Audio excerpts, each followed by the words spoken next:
I'm working on a theme opportunity and really excited. I'm also really just anxious about it, and I have a lot of work to do. I have a lot of revisions to do, and so I got a couple of hours. The kids are all taken care of. Everything's good. I show up, and I get to the office and find out that somebody has closed and locked one of the doors that connects me to my office. So I actually don't get to work right now.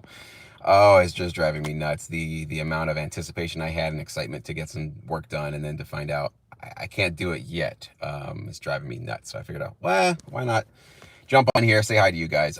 Somebody is on their way, so I'm probably going to be a very quick 10 minutes here, 10, 15 minutes, hopefully, if they show up very quickly. But it was basically a misunderstanding. I was actually in the office this morning and was working for a couple hours, left, and on my way out I actually saw some people. On Saturdays at my office building, nobody's really here. Once in a while it's mostly me, if I'm not, if I'm here, but for the most part, there might be one other, office that's working. And I walked by and, said hi or whatever, and then I just kept on going. And I think they thought that I shouldn't have been in the building because they probably didn't know me, didn't recognize me. They're actually kind of new tenants in the building. So they probably didn't know who I was. And they're like, why is this guy here on a Saturday walking around? And I'm very casual. I mean, I got sweats on and just a regular t-shirt. I do not look like I'm doing business. I'm a very casual person when I go to the office. So I think they thought that maybe I was a threat or a sort of intruder or somebody that just shouldn't have been in the building. So I think to try to be safe, they just closed and locked the hallway door to my office. And there's also a door on the back side of the building. And I tried to get up there and they, closed that one off too. So I guess kudos for them, but also it's kind of like, damn, I really could have used that time. Let's see if this is somebody who could be helping me out. No, I don't think so. Maybe actually. Let's see. Somebody's parking here. Like I said, it's going to be a short stream. So if somebody shows up with some keys, I'm out of here because I got some work to do. But I just want to say hi to you guys. Hope you guys are having a productive weekend. We had a really great review session this morning. A lot of great members submitted some great tracks. And I think the theme this morning was, if you got old music, not old music, but if you got music that you made as an artist that you think could work for sync licensing, chances are it's not. Oh, if it is, you're gonna have to do a huge overhaul to what you're doing there. That was kind of the sort of overall theme for a lot of the tracks that we reviewed. So, hey, Mark, good to see you, man. Thank you, appreciate it. Hopefully, I mean, I have to make up for a little bit of the lost time. It'll be about a half hour that I don't get. It's wild when you have kids. Man, you get really productive and very, how do I say it? Just very laser focused with your free time. When you get some free time, you're like, all right, I've got a chunk of time. I'm not dawdling for a second. And so I literally sometimes get to my parking lot and I run up the stairs, run as fast as I can. And I want to have my keys in my hand when I get to that door. I want to have my phone ready. I want everything just ready to go. So I don't want to waste a second because I know I got a limited window. So it's a blessing in a way because like I was never this efficient with my time before kids. So having kids will for sure make you really value your own free time and spare time. So yes, absolutely, Mark. Makes me regret for sure not taking advantage of all the free time I had in my 20s. It's funny to think like that I even had problems before I had kids. Like you think like, what problems did I really have? What struggles, what issues did I really have before I had kids? I really didn't. You think you do because you don't have anything to compare it to. It's all you know. But the minute the hecticness and the busyness of kids enters your life, you're like, wow, I am capable of a lot of stuff I didn't actually know I was capable of. So you're absolutely right on that. Yeah, for sure, Mark. Mark, do you have kids? I actually don't know if you do. You don't have to answer that if you don't want to. I just didn't know if I knew that or not. So anyways, yeah, really excited about this theme opportunity. I've had a few theme opportunities in my career. This one feels very, I'm sure I felt really close on many of them. I've never gotten one. Not yet. You said cool. Maybe one day. I felt pretty close on some of my theme opportunities. This one I feel the closest. That might be just proximity bias because I'm working on it right now and it feels like I'm super, super close. But I have been made aware that it's between me and one other composer that's shooting for it. So that feels like, I don't know if I've ever had like a 50-50 shot like that. I think I've always been one out of a group, or even maybe dozens of producers shooting for these kind of custom theme opportunities. So that makes me feel really good. Also, the fact that I've been able to get on a Zoom call with the client directly and hear from them directly, and they talked to me and told me This is what we like about your track. This is what we think can be better about your track. And here's what we want you to do for revisions.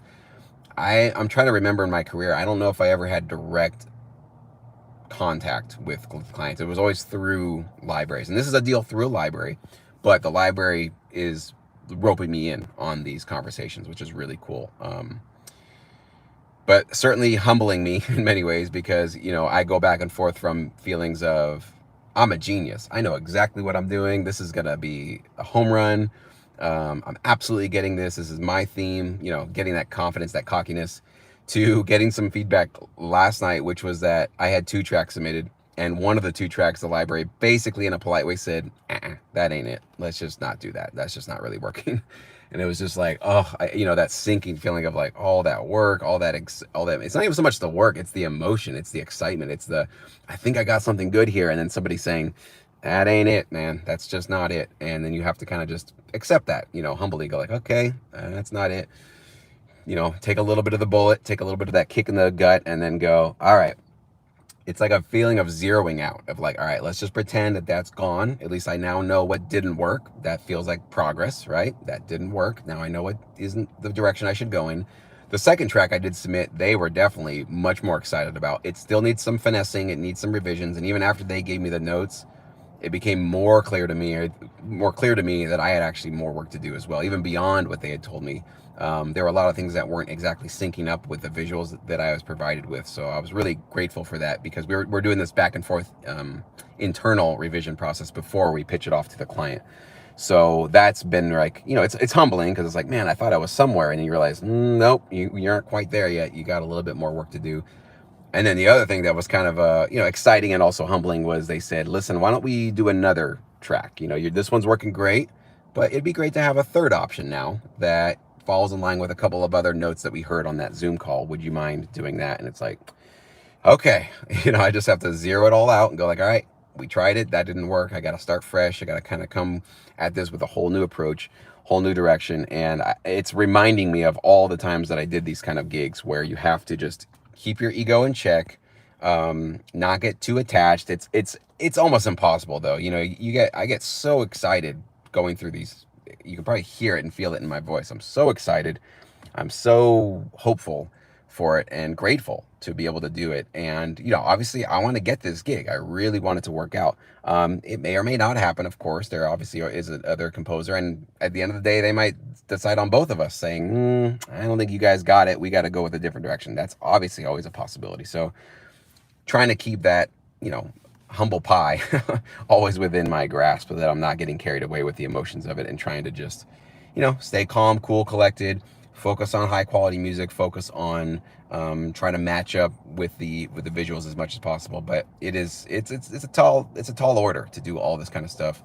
And the other realization I had this morning when I was back at the house was, as library composers, we don't do a lot of this kind of work where we are actually getting, a visual, like a video to score to. We usually don't do that with what our line of work is. So in some ways, I feel like I have a strong suit for this type of work, but sometimes I'm like, I don't really know what I'm doing because this is not something that I do that often. And I think a lot of you guys maybe fit in the same boat. Some of you are more on the composer side and you really want to be scoring directly to picture and that kind of thing. But I think a lot of us are probably library composers and we're not really scoring to picture. We're not really doing that. We're just making music and we're making production tracks. And then we're hoping that those tracks just kind of sync up on their own based on how the client is basically placing them into their projects and that kind of thing. So this is a different skill set. It's an important skill set though. And it's definitely one that it's making me realize I need to, obviously I'm getting a front row seat education right now. There's no better way to learn this stuff than to literally have a gig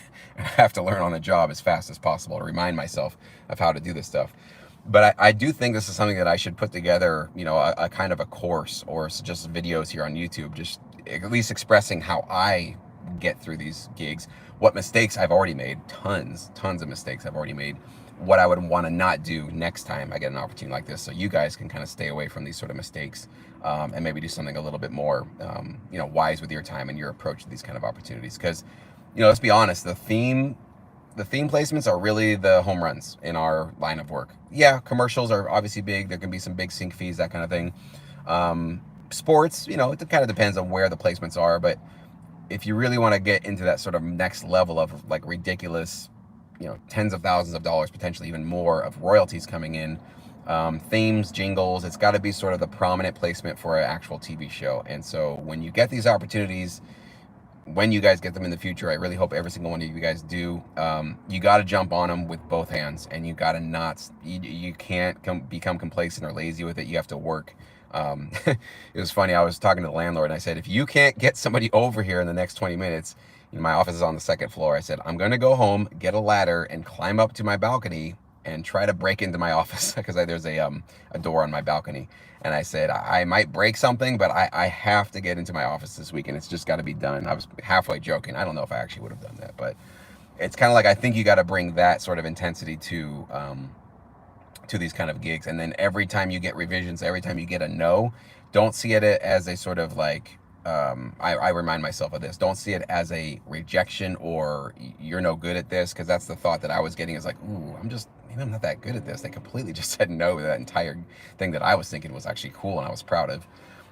It's easy. It's so easy to kind of get pulled into that really depressive thought of like, yeah, it's about me. They don't like me. They don't like and I'm a fraud and I can't really do this. Like I was really struggling with that for a minute. But just zeroing out and going like, man, they just gave me all this great insight, all this great advice. And they didn't just say, we didn't like that track. They said, here's why we think this track isn't your strongest. It's not quite pulling us in. There's some issues with it. And as they laid that out, I was like, yep, you're absolutely right. I might have even like had a hunch that there were some problems with the track and probably was lying to myself, which I'm sure we all do, of thinking like, no, it's great and it's amazing. And I remember even having this delusional thought. It's so funny just to admit it. I will admit it to you guys, but I had this delusional thought that the parts of my track that were not 100% syncing up with their visuals, I thought, well, they're going to love my music so much that they will go change the visuals to match my music. That's the delusional thought I started having. And now it's like you don't see it when you're in the middle of that kind of thinking. And when you get past it, you look back on it and go like, dude, they're not going to go, you know how much time and energy and resources and money it takes to create amazing high quality graphics in an intro like that. It takes weeks and maybe even months for them to get that right and do all that. There's no way they're going to go like, this track is amazing, but yeah, we're going to do all this work. Anyways, I think somebody's coming in now. So looks like they're coming up here. So I'm going to let you guys go. Thank you so much for hanging with me. We'll talk really soon. Appreciate your time today. You guys have a fantastic, productive weekend, hopefully.